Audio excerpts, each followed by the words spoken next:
Pronto, voltando aqui, agora eu vou falar de Gale, do método de Gale. Como eu mostrei aqui no começo, ele funciona da seguinte forma.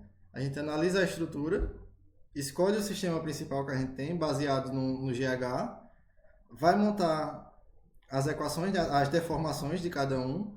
Antes a gente fez o diagrama no primeiro método, agora não é mais diagrama, a gente vai fazer a deformação que cada ação vai fazer, seja as ações reais ou as ações fictícias.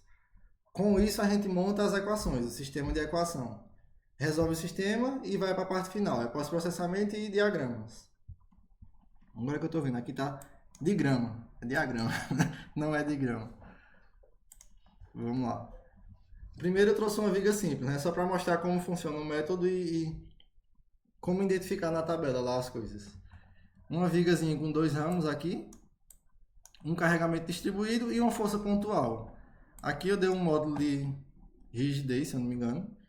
E a gente faz a mesma coisa que a gente fez no outro método. Primeiro passo é o GH, saber quantas reações eu preciso quebrar para poder transformar num sistema isostático.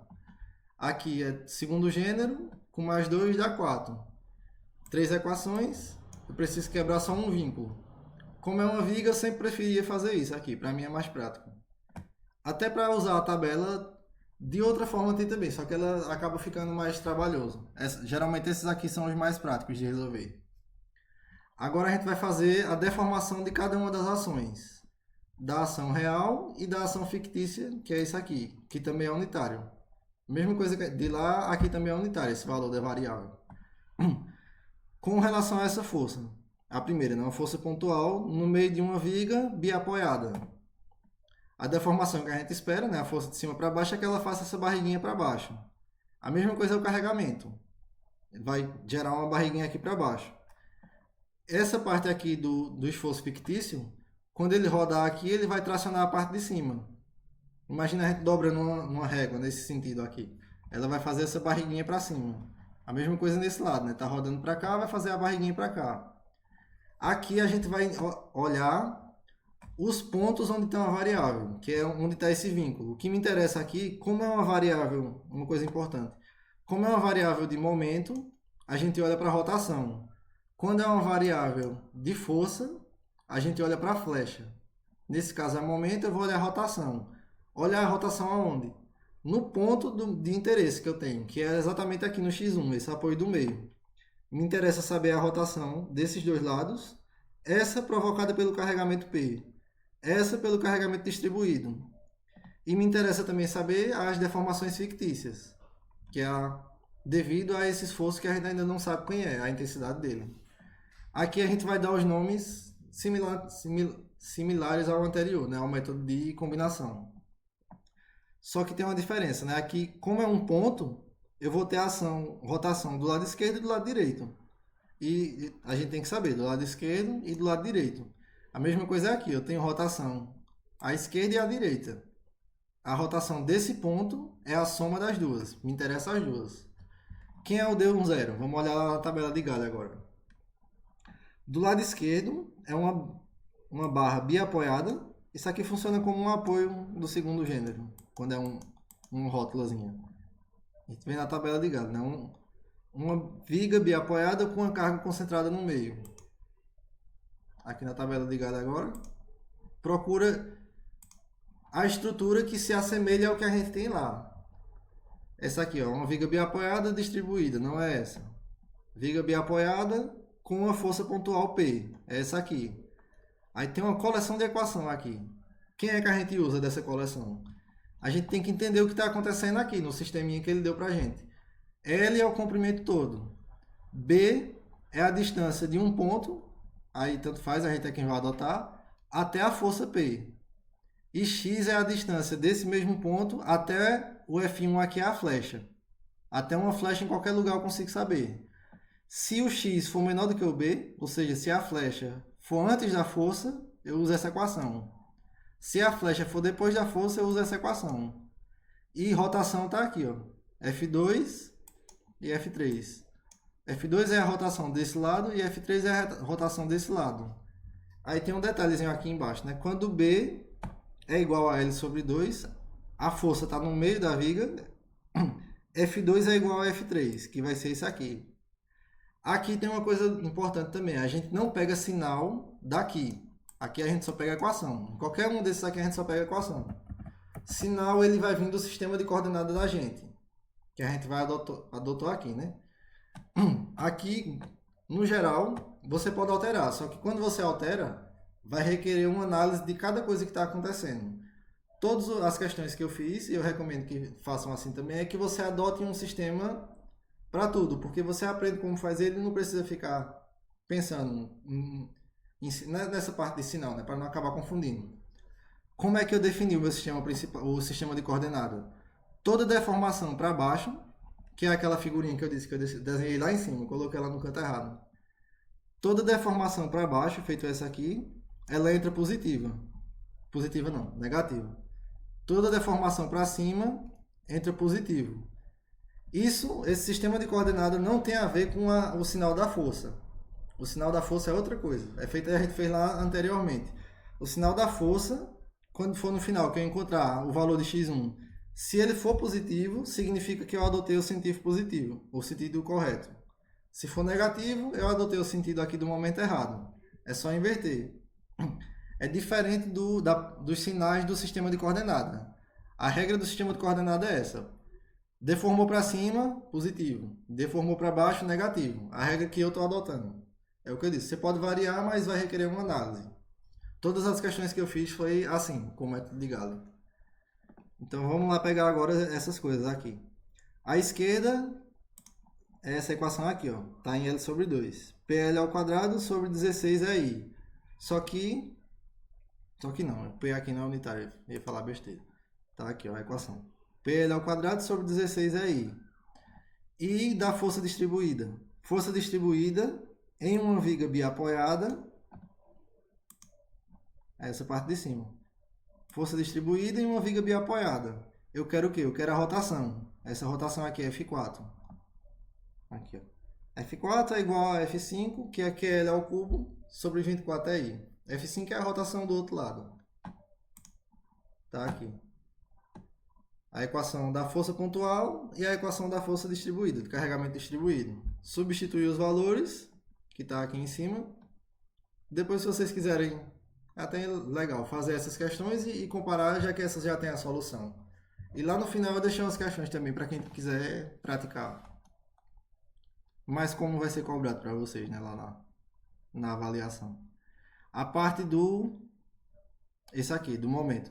Aqui a gente tem da força fictícia. De novo, uma viga biapoiada com um momento do lado de cá. Esse momento aqui ele está assim, rodando aqui, ó. Nesse apoio, e eu quero a rotação onde o momento está. Tudo isso é importante para a gente. A gente vai vir aqui, vai procurar essa situação. É isso aqui, ó. Uma viga biapoiada com um momento na extremidade. Aí eu tenho a rotação F1, que é a rotação no local do momento. É isso aqui. E eu tenho a rotação F2, que é a rotação no outro ponto onde está o momento. Não é essa aqui, ela está lá no outro lado. É isso aqui, ó. Elas são diferentes. Tem que ficar atento a isso. Onde está o momento é ml sobre 3. No outro lado é ml sobre 6. Para esse caso aqui, eu quero ml sobre 3, que é onde o momento está. A mesma coisa do lado direito. Essa rotação aqui, o momento vai estar aqui. E eu quero a rotação onde o momento está. A equação é a mesma. O momento, aqui sim, o momento M é o x1, que é unitário. Aí só vai ficar L sobre 3i. Como os dois L são iguais, eu juntei aqui, né? Duas vezes o valor. Só fiz substituir aqui também. E vai para o mesmo sistema de equação, aquele sistema matricial. Montei aqui o sistema, nesse caso só é uma variável, vai ficar uma equação direta. E a gente encontra o valor de x1. Ô, Caio, Pode falar. essa questão do sinal adotado aí, deformação para cima, um sinal, deformação para baixo, outro sinal. Isso. Essa avaliação ela acontece independente do sentido, se você está analisando do lado esquerdo ou do lado direito do apoio? Sim, independente. Aqui, Beleza. nesses dois casos, elas são positivas porque deformam para cima. O porquê é esse. Aí realmente é Beleza. independente do local.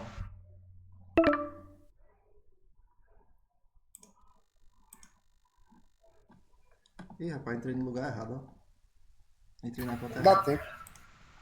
Vamos lá.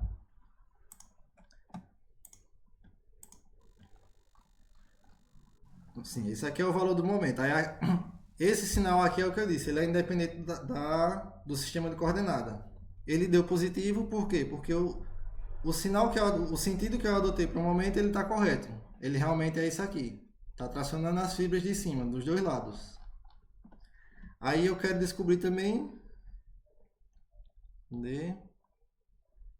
Isso aqui foi um detalhe que eu deixei. Aquela equação que eu mostrei lá no finalzinho, essa do E, não sei o que, isso aqui, ó. É zero. Isso é do método de combinação de diagramas.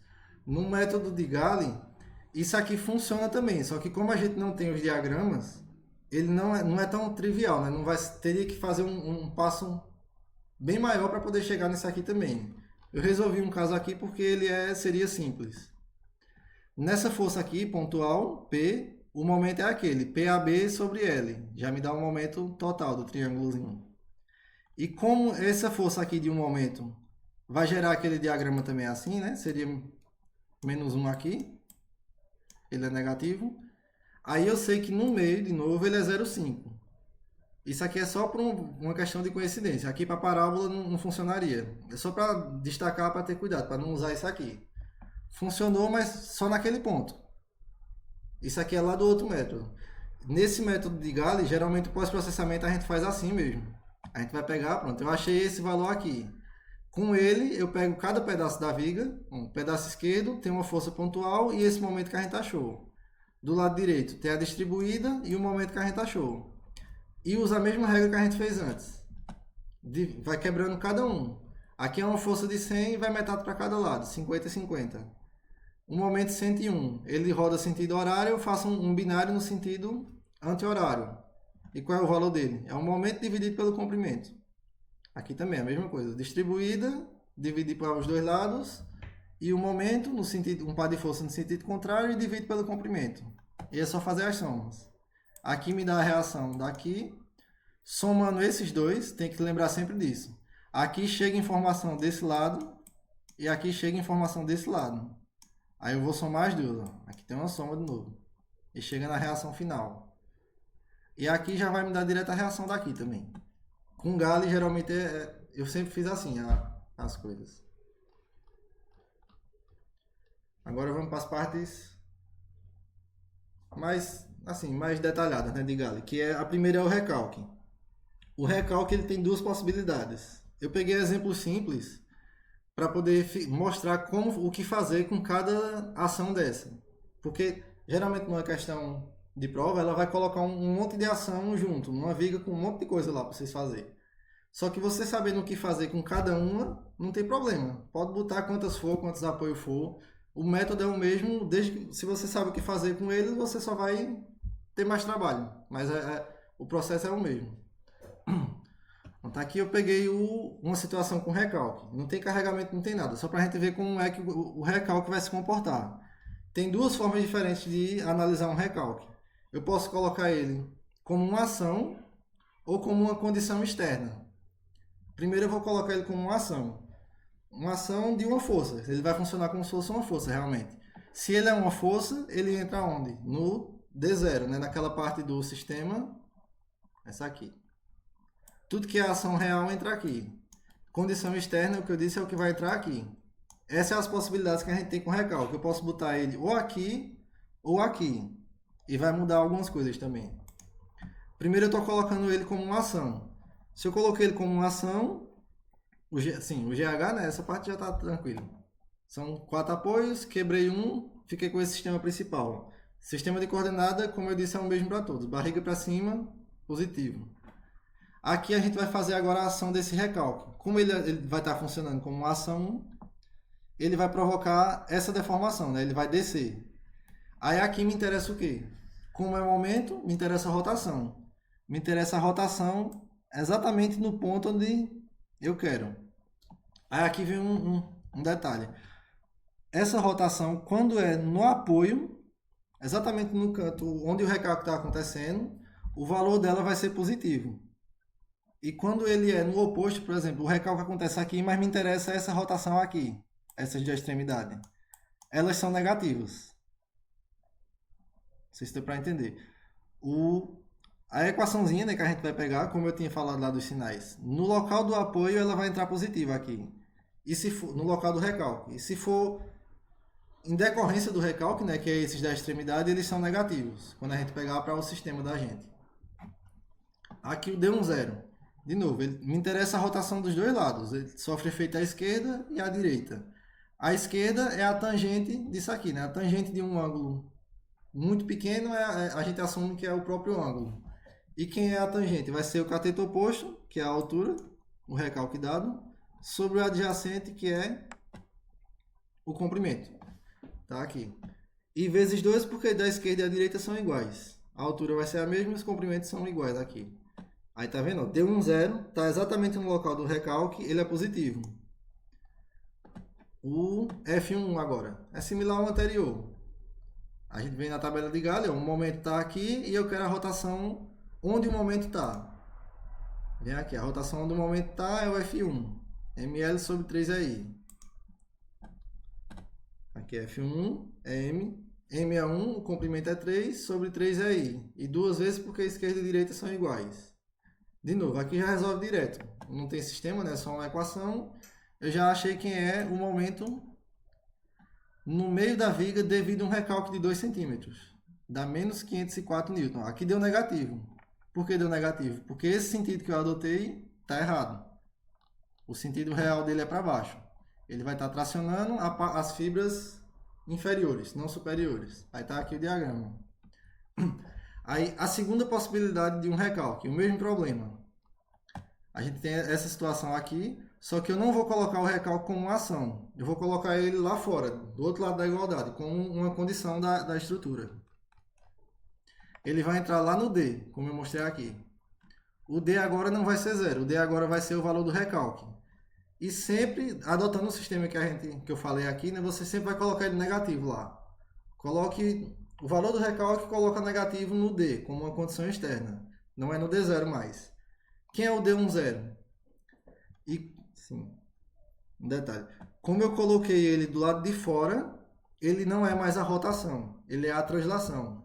A variável é uma variável de translação. É diferente agora. É isso que vai mudar basicamente. Aí, como eu já tinha falado também, quando é uma variável de translação, a gente olha no diagrama de Galli a flecha. Quando é rotação, a gente olha a rotação. Nesse caso aqui, como eu coloquei essa variável de translação, a gente vai olhar a flecha. O D10, quem é a ação real? Não tem. Como eu decidi colocar o recalque lá fora, não tem ação real nenhuma na estrutura. Não tem força, não tem nada em cima dela. Porém, o X1 ainda tem, que é essa força. É a força fictícia, né? Que ela vem do sistema principal. Eu quebrei aquele vínculo e substituí por uma força vertical. Aí ela vai me gerar uma deformação, uma barriguinha para cima. Eu vou vir de novo na tabela de Galli. Uma viga biapoiada com uma força pontual e eu quero a flecha, que é aquele caso aqui, ó. Esse sisteminha de novo aqui. Uma viga biapoiada com uma força pontual. Quando B, a gente tem lá embaixo, né? Quando B é L sobre 2, tá aqui, ó. F1, que é a flecha, vai ser PL ao cubo sobre 48i. Quando L e quando X são L sobre 2, né? Tá tudo no meio aqui. Que é esse caso aqui. Essa força pontual tá exatamente no meio. Eu já vou pegar literalmente aqui, vou substituir os valores e o D1 é 0. A gente fica com isso aqui. Uma função do primeiro grau, bonitinho. Você vai fazer a conta, a gente achou um valor. Só que esse valor está diferente do anterior. Por quê? Porque anteriormente a minha variável era um momento. X1 aqui é um momento. Quando eu coloquei ele como uma ação, eu vou ter o momento naquele canto. Quando eu coloquei ele como uma condição externa, a minha variável x1 ela é de translação. Então o que eu encontrei foi a reação nesse ponto, daquele apoio.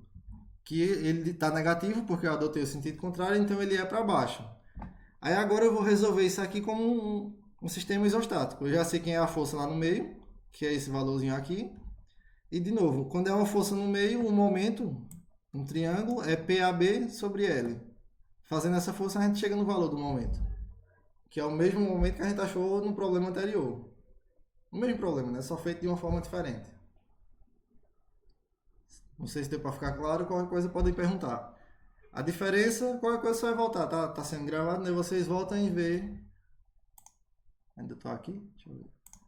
Alguma dúvida que possa surgir com relação a isso.